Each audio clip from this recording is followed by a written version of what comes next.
Hey kiddos, today we are going to talk about lesson 4.2b, which is actually a supplement to your notes 4.2, and it also contains the last problem in the examples. So, what is our main objective for today?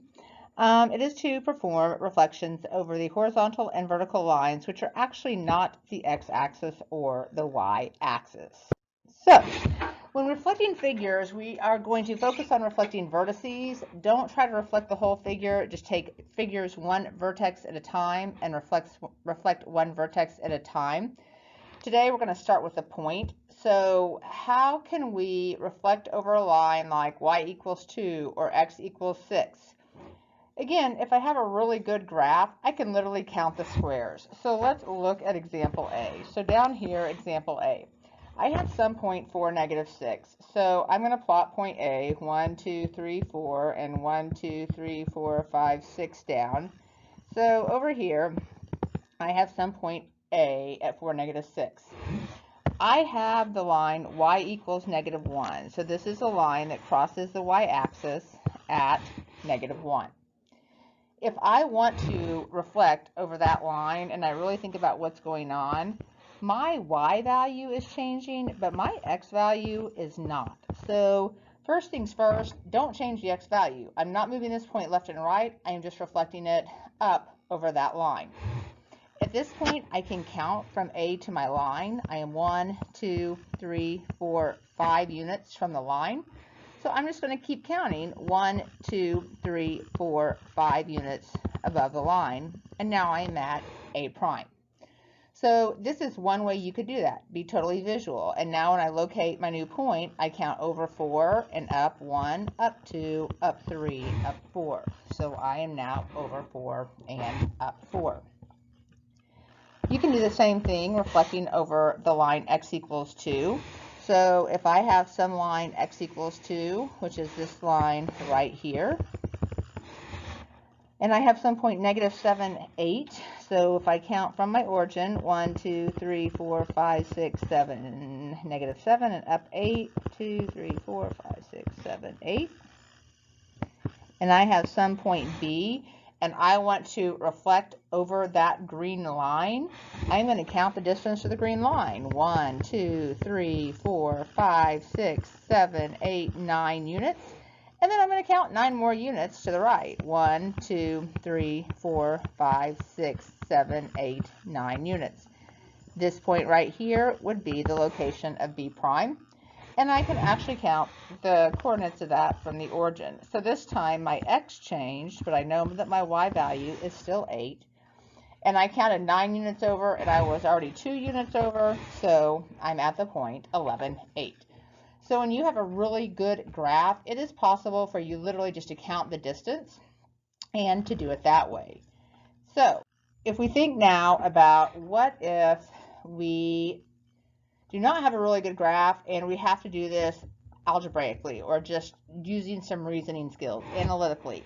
So again, I have the point for -6, which is down here, and I'm going to reflect this point over the line y equals -1.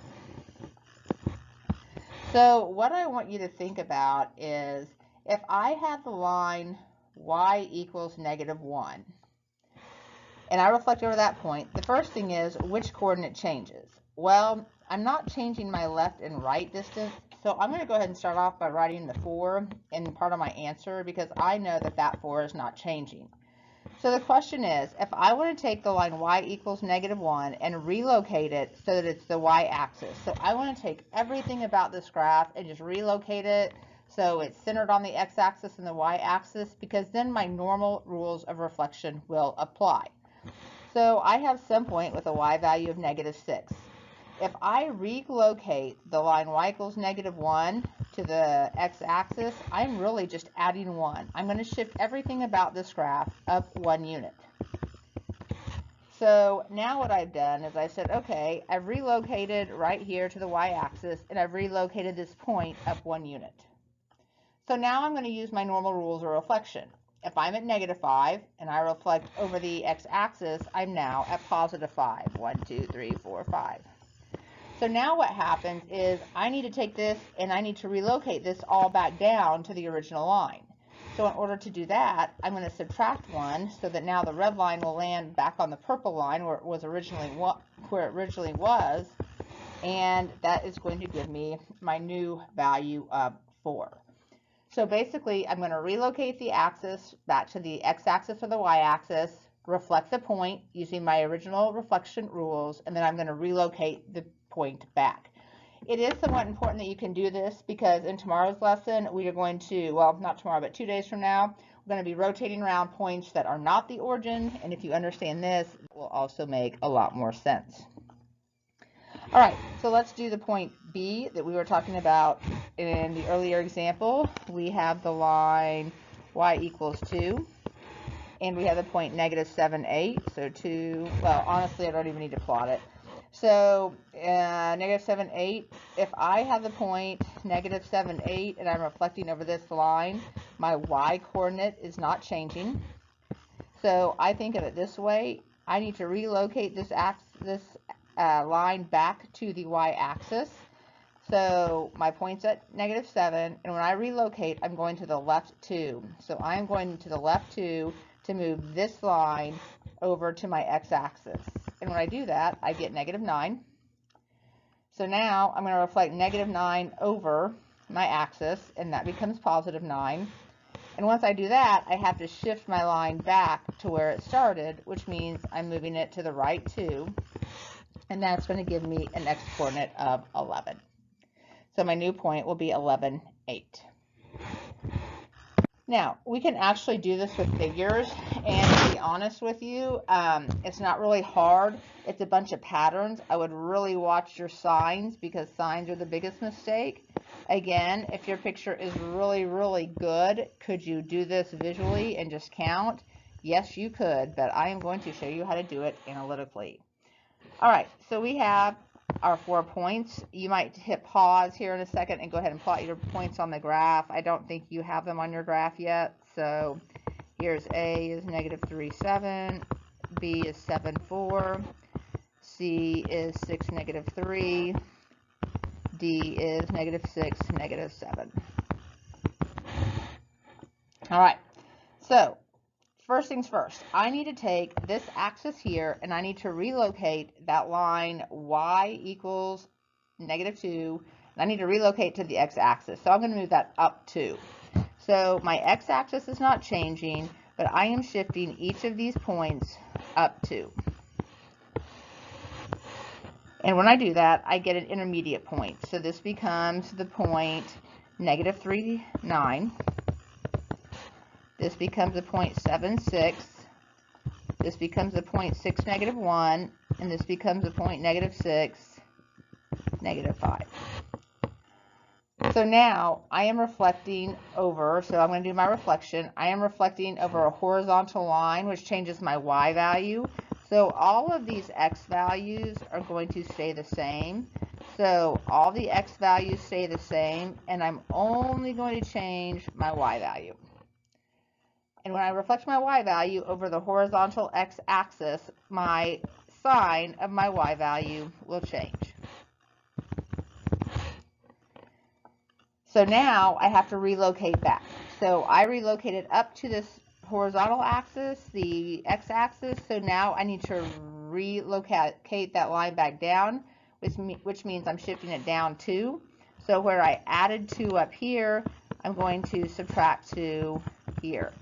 And remember, your x-coordinate is not changing at all, so we do not have to do anything with that coordinate. And now in the end, I get my final point, A prime, which is -3, -11. I have B prime, which is the point 7, -8. Lordy, having some technical difficulties here. So 7, -8. And then I have C prime, which is a point 6, -1. And I have the point D prime, which is -6, 3. And I can take these points and I can plot them on my graph just to double check. So 3, -3, -11, 2, 4, 6, 8, 10. And so I went just a little bit off the graph. Seems to be a running theme in my life. And then 7, -8. 1, 2, 3, 4, 5, 6, 7, 8 would be the location of B prime. C prime is going to be 6, -1. So that looks to be in the right place, one away from the red line. And then -6 for D, 1, 2, 3, 4, 5, 6. And my y coordinates 3, 1, 2, 3. So here's D prime up here. And now I should be able to connect them. And it should be the reflection of that quadrilateral over the red line. All right. If you have any questions, I'll be more than happy to answer them in class tomorrow, or shoot me a message on Canvas and I will see what I can do. Otherwise, I will see you in class tomorrow. Have a great and wonderful evening.